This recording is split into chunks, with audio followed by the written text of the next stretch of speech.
बचाव टीमों ने एसएलबीसी सुरंग में फंसे अफराद को तलाश करने के लिए रोबोटिक टेक्नोलॉजी का इस्तेमाल किया है। ये रोबोट्स जदीद सेंसर्स और कैमरों से लैस है जो इन्हें सुरंग की मुश्किल सूरत हाल में नेविगेट करने और तलाश व बचाव की कार्रवाइयों में मदद करने के काबिल बनाते हैं।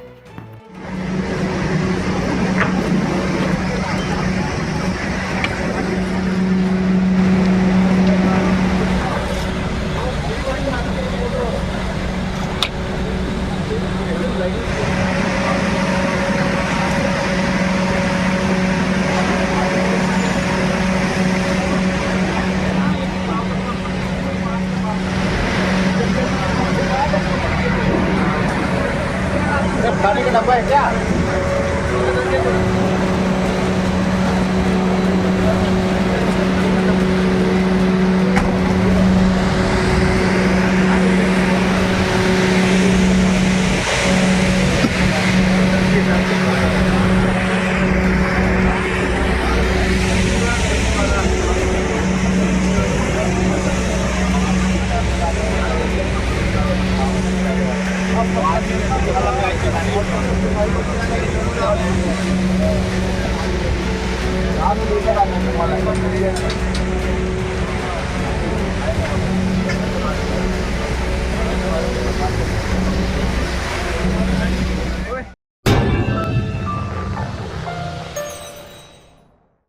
Germanton super speciality hospital national award winner doctor Mir Jawad Jar Khan, German trained senior orthopaedic surgeon and director, माहिर डॉक्टर्स डॉक्टर वासिफ आजम और doctor Bharavi Chanduri, senior cardiologist और दीगर डॉक्टर्स नुमाया खिदमत अंजाम दे रहे हैं। Robotic surgery, advance cath lab, MRI, operation theatre, ICU, 2D ultrasound जैसी सहूलियात से आरास्ता कॉर्पोरेट लेवल हॉस्पिटल, वाजबी फीस में हर मर्ज से शिफायाबी के लिए Germanton super speciality hospital, Attapur,